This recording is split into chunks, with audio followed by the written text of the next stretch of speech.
Hello, welcome back to my channel. I'm Duncan. It's nice to see you all back watching. So thank you. Always great to have viewers. I did a bit of a rambly video here, addressing a couple of things. Firstly, it's gonna be mainly about it's Garbaugust, the brilliant, the best Booktube event to ever grace Booktube. It is a celebration of trash novels, and this has been started by Criminali with a dirty dozen of other booktubers who all have fantastic names for this event. Mainly, I'm gonna shout out Playboy Visions has the best, and it had me laughing for a week. No joke, I was just cackling. So, one at Playboy Visions for the month of August to celebrate trash and Garbaugust is going to go by the name of Pegged by Visions, and that had me giggling for so long. I don't know why. It's just I kind of wasn't expecting it, but it's also so genius and it's so funny. Yeah, so that really thank you to everyone involved, just purely for that pun. Thank you. But anyway, it's also come to my attention, mainly because I looked it up, that I've been on Booktube for 2 years. It's been a strange 2 years, but definitely one of the goals, or one of the reasons I started Booktube is I've been watching Booktube for a long time, but I really don't see that many channels talking about books that I like to read. And there was a couple. There was definitely there was one channel that mainly talked about kind of like 1950s pulp books, but also read a lot of socialist and communist anarchist. It was mainly socialist and communist, but probably maybe a little bit of anarchist, but definitely a lot of black revolutionary books, which I'm very much into. Then just before I started Booktube, and probably the biggest push to actually fully get into it was Jack the Rambling Raconteur. Even though he reads a lot of highbrow and amazing and just just such clever books, he also reads a lot of like crime fiction, and is just unabashedly kind of like will talk about them in the same reverence and kind of thing, and just like no shame, like 1950s straight to paperback crime novel. He'll kind of talk about it in the same way that he'll talk about some of the great works of Greek classicism. So that was really a big push. But yeah, I definitely do like an awful lot of trashy books. So I'm very happy. I'm very happy for Criminali, even though he started his channel as a bet. I'm very happy that he has come to Booktube and had such a great effect on basically introducing people to a lot of books that I love to read and doing it very much better than me. And yeah, shout outs to a lot of the other people involved in this as well. I mean, Steve Donahue is just like all like in this corner of Booktube is basically the granddaddy of us all in terms of just make a channel, just very supportive. It doesn't matter what you read, it's the fact that you read and you love it. That's all that matters. I'm making the Booktube video. And yeah, and definitely a shout out to Michael K. Vaughan as well. He really helped me to continue on making videos. He reads similar to things that I like to read. He's created June on the Range, which is going to be a great celebration of Western literature, which is another much maligned genre, as well as like crime. Probably more so than crime, because of the connotations that the Western genre has. And won at Playboy Visions for reading really extreme fucked up books, because a lot of those are definitely deemed trashy. But yeah, I'd like to just also thank you to anyone and everyone who has ever watched any, even if you've only just watched a couple of seconds of me rambling on and talking nonsensically about books. Thank you so much. So I thought going through some books for Garbaugust, I discovered I do have a double, and this happens every so often. Even though I have a pretty good brain for remembering what books I have bought, I have been going to a lot of the library book sales here locally, which are basically you just take as many books as you want and you pay whatever you want. So I kind of just grab everything and think about it later. So I have actually, sorry, I probably shouldn't drink so much well, my kind of video. So I have actually grabbed a double, which is also a trashy novel. So winner winner. So yeah, I thought I would do a giveaway, seeing that seems to be all of the rage for milestones and things like that. And so, if you would like to win a book, let me know down below. If there's a bunch of people, I will just do some sort of primitive, some sort of draw, probably draw them in a hat or something, old school like that. But yeah, I'm prepared to send this anywhere in the world, as long as it's a current mailing address, and that you respond promptly to my message. But yeah, just comment below, and then I will notify the winner. I'm gonna leave this up for I'll leave this open for about a week probably, so it'll give everyone a chance to enter. And so you're probably wondering what the book is, and it is none other than, it's pretty trashy, and it's also not the first in the series as well, so hopefully that doesn't put too many people off, but it is the wonderful Casca. And this one is Casca the Barbarian, which is number 5 in the series. And this is basically, if you don't know Casca, Casca is basically an eternal soldier, so it's kind of like, almost like Quantum Leap style, what would you say, reincarnation into various eras. It's basically just an excuse for violence. That's basically Casca. I haven't actually read any Cascas, but I know of Casca a lot now. I've read up on Casca. But yeah, I will probably be reading Casca the Barbarian for Garbaugust, but more about that later. So yes, if you would like to read this kind of crappy copy, it cost me $1 at the Salvation Army. It doesn't smell musty. It doesn't, well, it smells musty, but that's fine.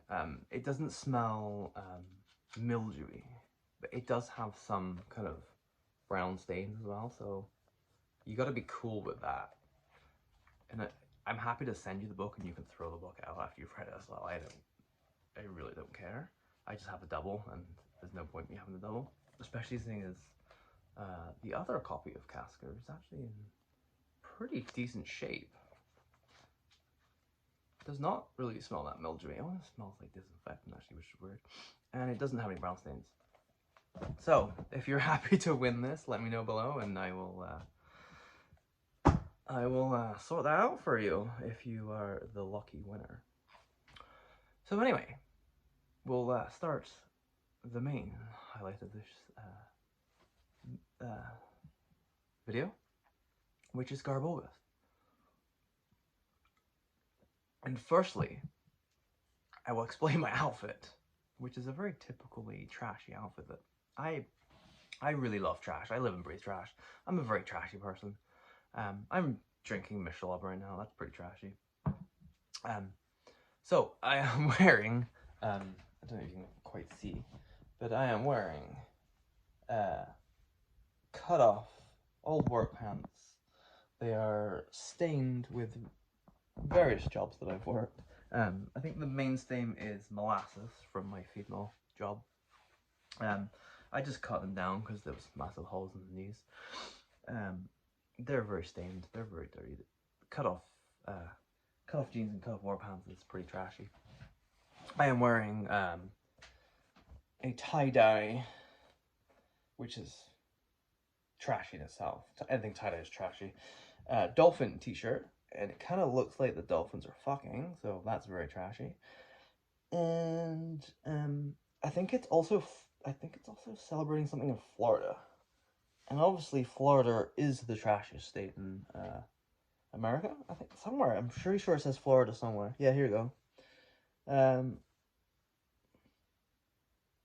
mountain.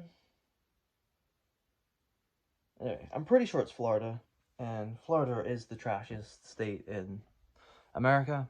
And one of the trashiest states, or trashiest places in the world. So, and if you don't believe that, fight me. I don't care. Yeah, so Florida is trashy. So it is pretty trashy. And I'm wearing a bucket hat, which is super trashy. No one looks good in a bucket hat. Don't be fooled. It has a practicality, it's functional, it keeps the sun off your ears. This one's not very long, it just kind of keeps it off a little bit of your neck, but not great. This one is where I basically live, Delta, Ontario. I live just 5 kilometers outside of Delta. It's a very small little village, nothing major, but it helped raise money for the stone mill that we have. But it's still trashy. But anyway, so that's my outfit. It's a very trashy outfit in celebration, and I'd go out like this. I don't care. It's one of the beauties of living in the country. Everyone's a bit trash, and no one's gonna judge you for it. Oh, they will judge, but they probably won't judge you to your face. So that's cool. But anyway, a lot of people in their Garbaugust videos have kind of been talking about what trash is, and some people have been defending trash. Some people have been just loving how bad trash is. Some people have been arguing that some stuff that's considered trash isn't actually trash. So I'm more here to kind of say trash is trash, but trash isn't necessarily always bad.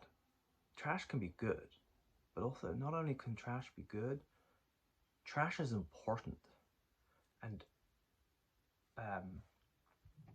trash is like, it can be important culturally. It can, and there's trash that's in the Library of Congress that is considered worthy enough to save as a cultural monument to the United States, and there's other countries as well that also save the trash.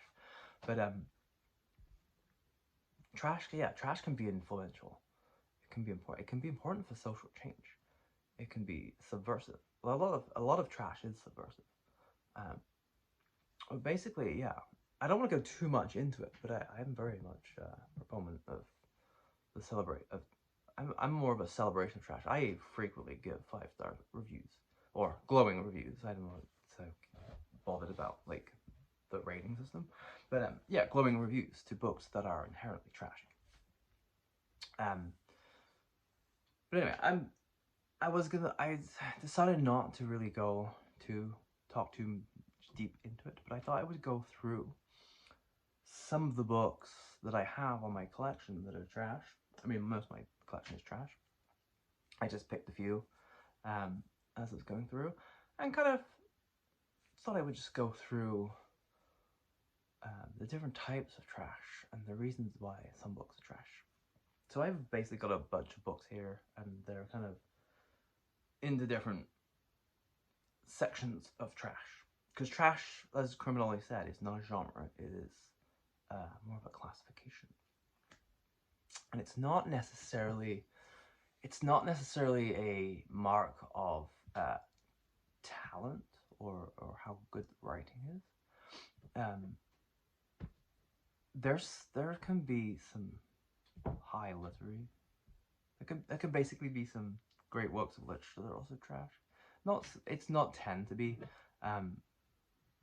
but essentially something can be very well written and still be trash. It's more to do with, for me, trash is more to do with kind of opportunistic elements of the writing. So if something is piggybacking off a massive world event that's just happened, and it's very quick, like a lot of trash is exploitative. But I said I wouldn't go into it. I wouldn't go into it too much. I'm just going to show you the books and kind of explain different types of trash that I have. So I don't know really where to start. I guess just pick a book pile at random. So the first one is one of my favorites, actually. And it's essentially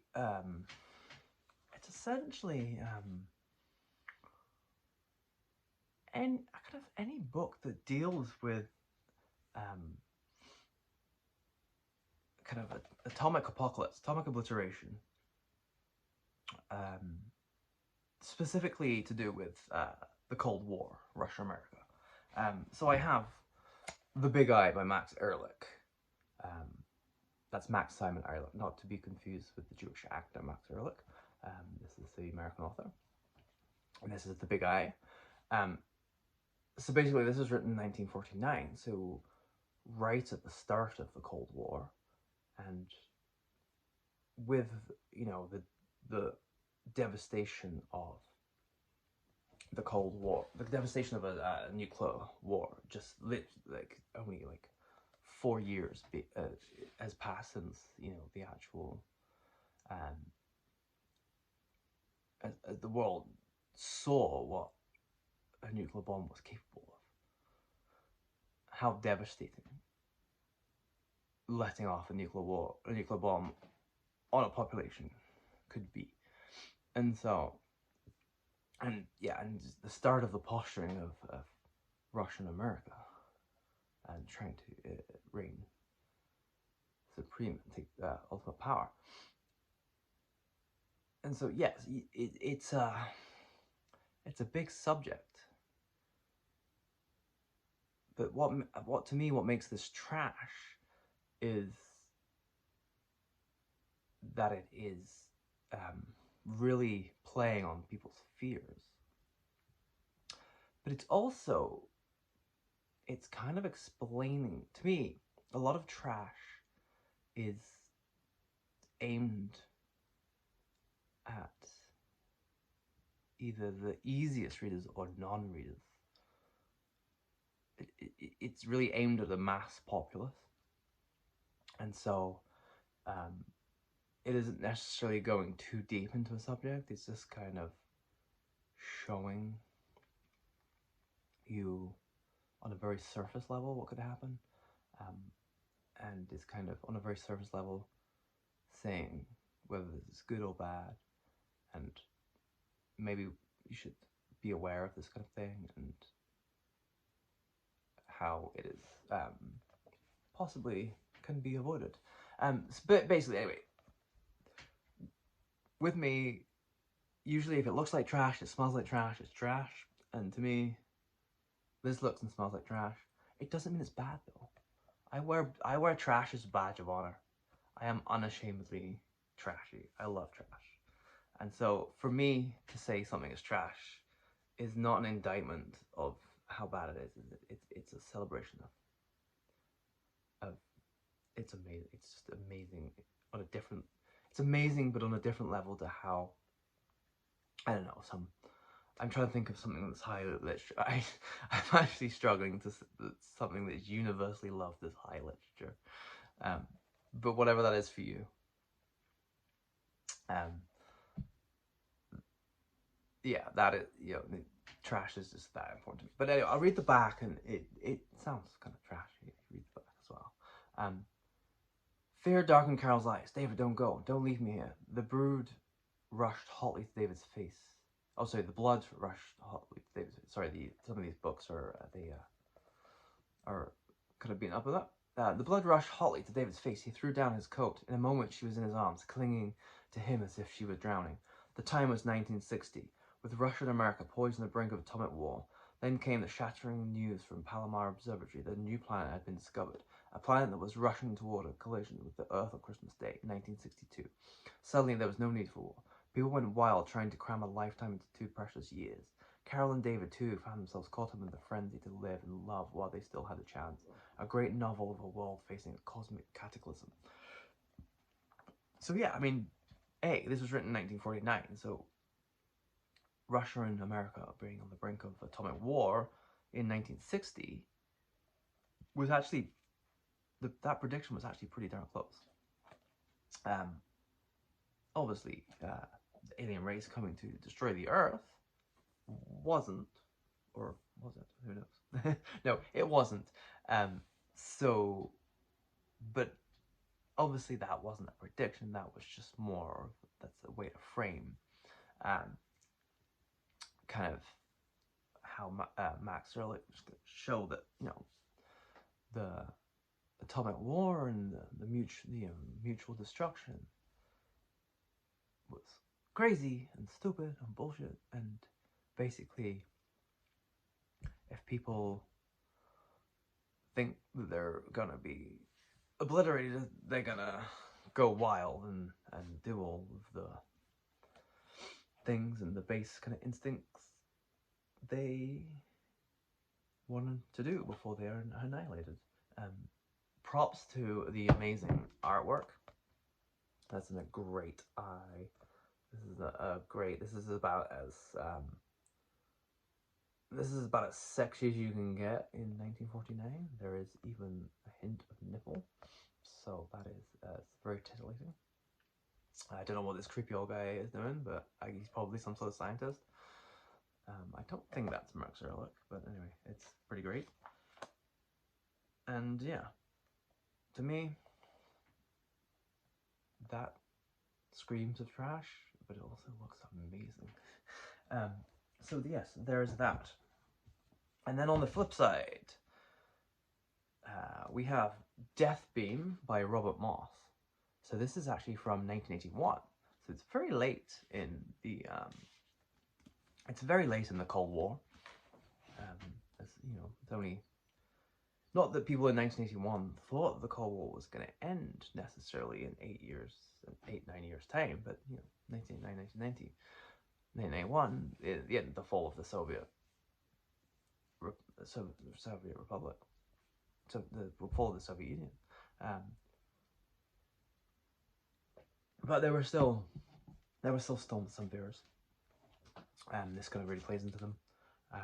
But there's also more with the 80s. There's a lot more than just USA and the USSR. So I'll just read the back, and I mean, it's called Death Beam. It's called Death Beam. There's a laser shooting. It's called Death Beam with the A being a Soviet star that is quite, even though I don't think this mentions China, that's very, that's very, like, feels very much like Chinese socialist star, Chinese communism star. So that's a trashy novel to me, but it also, the write-up sounds trashy. Moscow. The Soviets have perfected the doomsday weapon that can bring America to its knees. New York City. A world-class assassin readies a strike at the president. East Germany. A communist spy master uses family connections to turn Israel into a red puppet. Miami. The only American who knows what is happening has his head blown off. And in Washington, D.C., an endangered nation's leaders race against time and terror to discover them all within their ranks before the Russians can unleash the ultimate weapon. So, yeah, the threat of annihilation of the United States and probably the world with retaliation stories, shall we? Mutual destruction. There is East Germany, where there's a lot of the Cold War in the 80s was focused on East Germany. There's talk of Israel coming to be much more in the news. A lot of definitely a lot of a big player in the 70s. Israel became a big player in the 70s and 80s, especially with some of the activities of Mossad, especially regarding their kind of like extracurricular activities of assassinating enemy agents in other Western countries, particularly to do with the retaliation against the Munich atrocity at the Olympics there. So yeah, so there's a lot of current political fears tapping into that. Yeah, so it's, to me, sounds like trash, looks like trash, smells like trash. That's trash. Right, what's next? Maybe get into the kind of some of the social stuff. So this might be a little, I mean, a lot of what I describe as trash might be contentious. Some people might find it offensive. There might even be some literary darlings that get mixed up in the trash. This may be true. I don't know how revered this person is. They were Australian. But I consider this kind of trash. But it doesn't mean it's not great, and it doesn't mean it's not important, and it doesn't mean that they cannot be a literary hero in their country. But this is The Big Smoke by Darcy Neiland. And this is not their most famous novel. The most famous novel is The Shirley. But to me, this is trash for a couple of reasons. Firstly, it kind of sounds like it's a little, it's describing a lot of different people. It sounds like it has some kind of stereotypes and base, kind of more on the outside of people, and maybe it has a little bit more of a focus on sex and violence and stuff than your average kind of literature, high literature. But for me, the reason this is trash is that it's focusing on working class people, and it's from somebody who is working class. Basically, Darcy Neiland,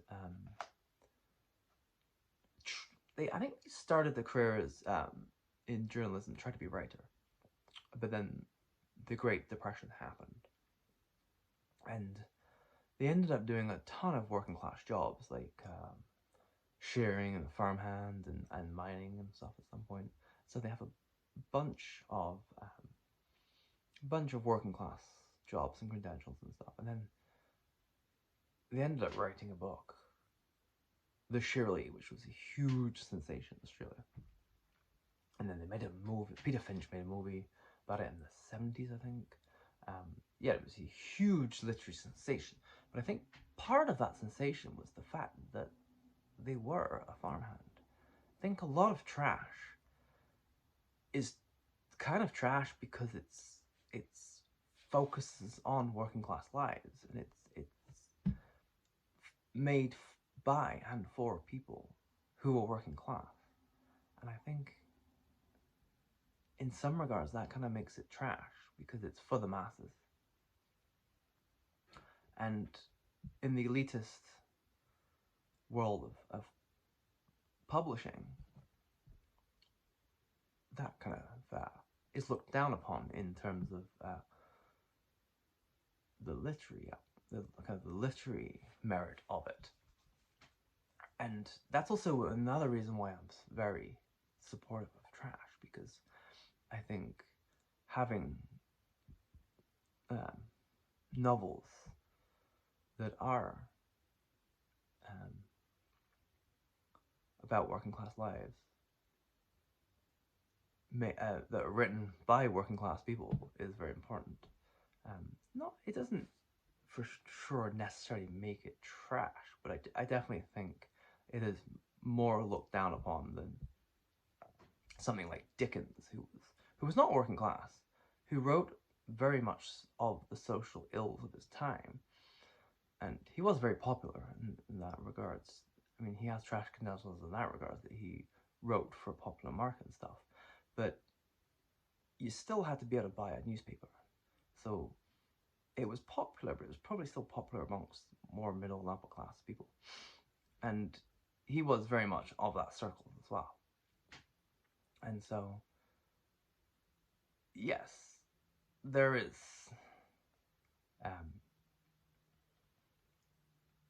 something to be said about someone who actually lived the experience of working class to write about it, and yes, was a literary sensation.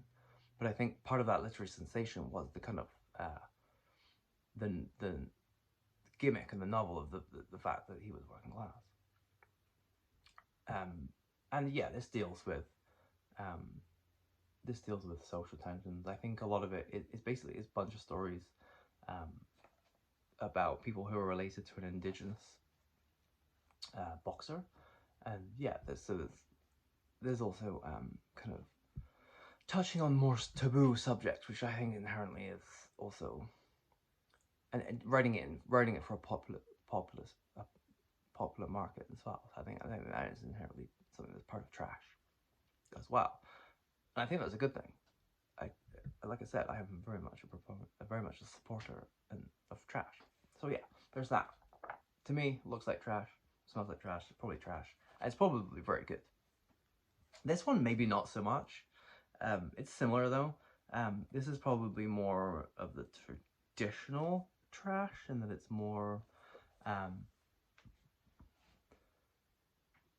it's kind of more, yeah, it's dealing with small town people, it's dealing with regular people, but I think it's playing it more for kind of base instincts and curiosities and stuff, so kind of playing a bit more for the sex.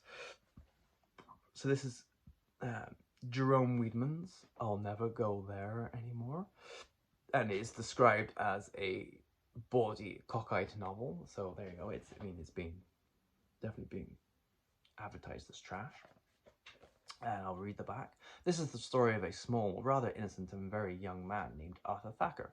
It begins the moment that the gates of Grand Central close behind him, and Arthur, who has never been anywhere but Albany, meets up with a once famous and wealthy criminal lawyer who has nothing left but a $32 a week job and a passion for moldy sourness. A young waitress from Oregon with a razor-edged tongue, a love for strong drink, and a curious career behind her. A lovely woman in her middle 40s who began her career on Broadway and is ending in the only profession that's older than acting. Toward the end of this novel, the story reaches out and grabs Arthur, who has thought of himself as an innocent bystander, and shakes into tiny bits his serenity, his previous notions, his whole life. And quite wisely, he decides, I'll never go there anymore. So it sounds like it's dealing with a lot of, probably sounds like it has a little bit of tawdry sex in it, as it maybe say, and it also sounds like it has maybe a little bit of moralization at the end, but it basically sounds like a book that's written for cheap thrills, and it's being marketed as cheap thrills. So it looks like trash, it smells like trash, it's probably trash. Next up is a couple of books that I can safely say are trash. I don't think anyone's going to argue with me. And these are the books. I mean, I haven't actually read most of these books. I have not read. I don't think I've read any of them, to be honest. I've read books similar to them, but I would say these books are probably they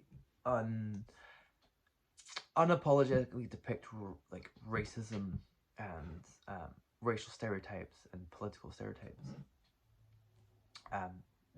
They're not necessarily I don't want to call them racist or anything like that, because they're not necessarily. They could just be reflecting the times and what's going on. I mean, there's a good chance they are, but they also kind of there's some fiction books that are like this that I've read that are not racist. They just depict a lot of racism because that was going on at the time. It's kind of unapologetic in the depictions of it. But anyway, I'll look at through the box and you kind of understand what I'm about. So, Vardis Fisher, Pemmican, and this is what is it? A novel of the old Hudson Bay territory. I think Vardis Fisher was American, but this is about Canada and the Hudson Bay Company. And it sounds very problematic, colonial, imperialist, and kind of racist, but unapologetically so, which is kind of actually refreshing, because there's what I find more annoying than the straight up racism of the past is the whitewashing of the racism, to say that, oh no, it wasn't that bad. There was honorable people. Don't get me wrong, like that kind of shit pisses me off. If someone's just like more unapologetic of it, I'm like, yeah, you're a shitty person, but at least you know the history. At least you know what it was like. Anyway, I'll read the back and you kind of make up your mind. Kill or get killed was what a fur trader could expect in the Hudson Bay Territory in 1815. Rival trading companies were engaged in a murderous feud for trading rights, and bloodthirsty Indians were scalping any white man in sight. This is what faced David MacDonald, a vigorous young trader for the Hudson Bay Company. This and freezing blizzards and herds of stampeding buffalo that covered the horizon and trampled everything in their path. But for David, the prize was more than the fur trade. He had seen a savage, wild, beautifully white girl in the Blackfoot camp, and he was determined to have her. All he had to do was tame her and kill the Blackfoot chief who coveted her. So, yes, a few things that ultimately kind of jump out there as problematic and that make it very much trash. You have obviously the very violent savage native people. You have the heroic white savior. You have possibly what is the greatest trope in these kind of books, and which is the taken white girl who has kind of been who has been indoctrinated into the savage ways of the native people, that needs saving and to like learn how to be cultured again in the white world, whatever. But who has no agency. No, the white savior is just going to take her for whatever he wants to do. So yes, it's extremely problematic. But what I do like about, and why I agree, I mean, you have to have a very strong stomach if you want to read trash, especially if you want to read vintage trash, because a lot of it is, there's a lot there. I mean, you never know until you read it. And I'm a bit of a complete, I'll just read anything, really. You never really know until you read it if a lot of the racism stuff is that's wrapped up in it is that the author is trying to be subversive and saying this is wrong, or if the author is just reveling in it and being like, no, this is just the ways, this is just how it was, this is what was right. You know, you never really know which side that they are going to kind of fall on, because something that is very adjacent to this is definitely like this is no longer written anymore. No, it could be written. It's like plantation fiction, and a lot of plantation fiction is not. The authors are not racist. A lot of what it is kind of showing how violent and shitty and disgusting slavery is, kind of reveling in that a lot, but also it's kind of showing you how bad it is to say how wrong it was. And I think a lot of the plantation fiction is kind of, I mean, don't get me wrong, there was plenty that was happily reveling in it from a racist point of view, but there was definitely plenty of plantation fiction which was not from a racist, it was from a very much more enlightened place anyway, and it was kind of calling it out, but in a very subtle way that maybe a lot of people didn't necessarily realize. So yeah, there is that. Looks like trash, smells like trash. That's trash. What am I putting on books? And so to go with that, so that was, this one is from 1956. So yeah, it's very much at a time in America and Canada that's quite problematic in racial relations. But so that's 56, and then this one, Underground, by James Hallams. Again, I haven't really read any of these books. I've read a little bit of Pemmican, so I kind of know a little bit about how violent it is. I've read like 1 page or 2 pages of this. And basically it's dealing with Saudi Arabia and Arabs. I mean, this was published in 1979. The Iranian Revolution had just happened. Saudi Arabia is becoming very much a world player in the 70s. Their oil revenue is, because of the boycotts of the mid-70s, their oil revenue is like shooting up for them to be a major player in the world, definitely in terms of oil and that kind of wealth.